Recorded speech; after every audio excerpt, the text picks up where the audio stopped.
flat as C sharp, you come to C. So here's an F chord. Here's an F sharp chord. Anytime you see a note sharp diminished chord, you just play the chord in sharp, the root, and you got it. All right. So hard to learn. It is. All right, now watch this. Let's do this chord. A flat minor. That's what you get when you drop a grand piano down to mine shaft.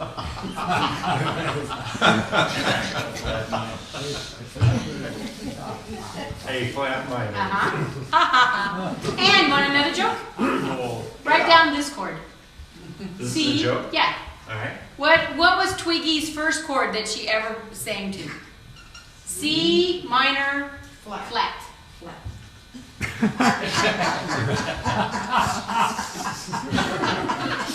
Come on. Twiggy, remember? Twiggy was famous for being flat-chested, C minor flat. Oh, never mind. Some people didn't think that was funny. All right, A flat minor. First we put in A, right? Spell it. A, C sharp, E. And you had better have that sharp there, or it won't be right when you're done. Okay? A, C sharp, E. Right? Now we have to flat that chord. Flat the A, flat the C sharp, which means get rid of the sharp, right? And flat the E. Now we have an A flat major chord, right? What's the recipe to make a major chord a minor chord? Flat the third. So you flat the C, and now I have an A flat minor chord. Now, if it sneaks up on me in a song, do I have time to do this? You betcha. You know why? It sounds better if you stretch the chord out than it sometimes does if you hit it right in the first place. So if you're playing along and that chord sneaks up and you don't know it, just very subtly go.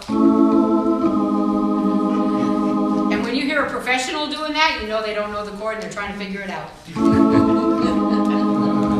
See? And that's how ear players fake you out. They're just walking around hunting, looking for the dumb chord. And they all sound pretty good. The coolest thing, and the advantage that an ear player has over a note reader is they have guts. They do. They know that it's very rare that if they could at least get the basic chord in there, they can walk around until they find it. And the walking around part is what makes them sound so good. Note readers never get there. They don't. Because they panic. They sit there and they go, did I play that chord perfectly? That's my problem. I was always trying to play the chord perfectly when it would have sounded better if I screwed it up and fixed it. It would have. So my point is that chords are very, very flexible. Good word. Flexible. You don't have to be dead on.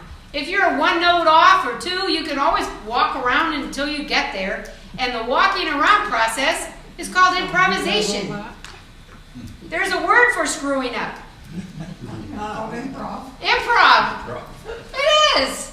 It means that there's some rules and there's a structure there somewhere. If you go to an improv theater, they haven't learned their lines perfectly, right? Isn't that what it is? They just improvise. And that's what you can do. And as soon as you get that attitude, your life will change. All right? And that's all the rules. Now, watch this. Because today, we're doing numbered chords. The numbered chords are just things that you add to the Bisquick. It's just one more set of rules. And then you're done. You'll know how to make any chord there is. All right, are you ready? All right. All right. You right, not all right. Okay. Get it? Yes. All right. C, F. C, MAJ7. MAJ7. Now, I got it. You can sit for a minute because I think it'd be easier if I write this instead of telling you. 2, 3, 4, 5. How many notes in a scale? 8. All right. Chords come from scales, correct? Correct. All right. The first, the third, and the fifth step, which is what we did with the Bisquick, form a major chord in any scale. That's why I used to teach people they had to learn the scales first and then the chords. All right, the number that you can add to that chord comes from the rest of the scale. All right, so a major 7 is the 7th step of the scale. So, C major 7 is C, E, G, and B. All right, now don't panic because I'm going to show you how to cheat in a minute, okay? So just be cool. You don't need to learn all the scales and remember where 7 is. All right, then you have this chord. Which is the most common chord? C7.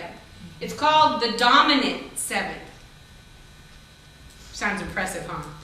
Just a plain old C7. The dominant 7th rule is to add the 7th step of the scale flatted. So it's C, E, G, B, flat. Now, just be cool. I can hear them start to tighten up. Can you feel it? Feel it in the air. All right, the other chord is C6. 1, 3, 5, 6, which is A.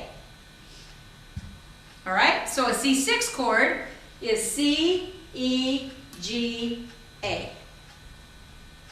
Now, you can take a deep breath, everybody. Because now we'll cheat. See, when I learned numbered chords, I learned them from the bottom up. C, E, G. The 6th was a whole step above 5. The 7th was 1.5 steps above 5. And it was confusing. Now, it's way easier if you just go, well, you can do one of two things. You can go back, you just find the root note. And we'll go back, remember 6, 7, and 8 in the scale? A, B, and C. Look. The major 7th is a half step back from the root. The 7th is a whole step from the root. And the 6th is 1.5 steps back from the root. Now, most of you do not play a C chord like this, correct? Correct. You probably play it like this. Exactly. All right, remember last week we said the name of the chord is at the top of the biggest space? The easiest note to find when you're playing the chord is always the root note, right? The name of the chord. Mm-hmm. If I'm playing a C chord, I can find the C pretty easy. Find the name of the chord. And this is the simplest way I know how to tell you. A major 7th is a half step below it. A 7th is a half step below that. And a 6th is a half step below that. That's it. Okay, watch. Here's an F chord. Find F. Major 7, 7, 6. There it is. Now, if you're a beginner, don't do this. You're not going to go this far. You're just learning to play the basic chords so far. But some of you guys are ready for numbers. And if you're playing a G chord, if the chord is in the root position, you can either start with G and go down. I think it sounds better if you put a G again on top and go back 3 half steps. Okay? That's it. So the numbers just mean add a note. If you're a beginner and you come across an A flat major 7, Okay. just play A flat. Forget, you don't have to play the numbers.